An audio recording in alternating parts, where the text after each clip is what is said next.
Zechariah 12. The burden of the word of the Lord concerning Israel.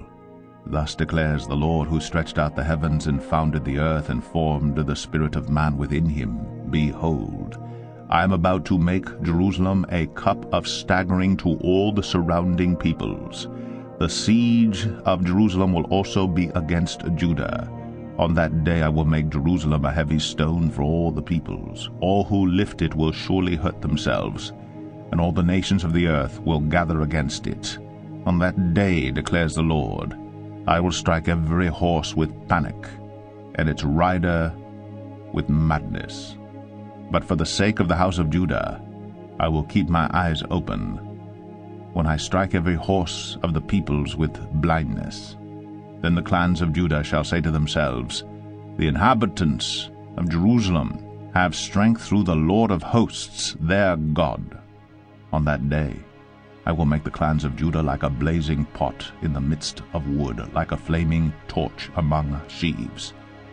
And they shall devour to the right and to the left all the surrounding peoples, while Jerusalem shall again be inhabited in its place in Jerusalem.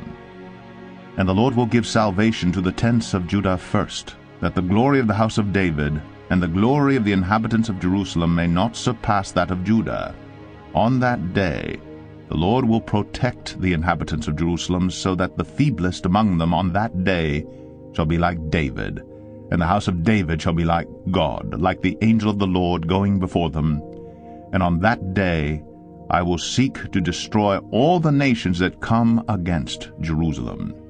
And I will pour out on the house of David and the inhabitants of Jerusalem a spirit of grace and pleas for mercy, so that when they look on me, on him whom they have pierced, they shall mourn for him, as one mourns for an only child, and weep bitterly over him as one weeps over a firstborn. On that day the mourning in Jerusalem will be as great as the mourning for Hadad-rimmon in the plain of Megiddo. The land shall mourn, each family by itself, the family of the house of David by itself, and their wives by themselves, the family of the house of Nathan by itself, and their wives by themselves, the family of the house of Levi by itself, and their wives by themselves, the family of the Shimeites by itself, and their wives by themselves, and all the families that are left, each by itself, and their wives by themselves.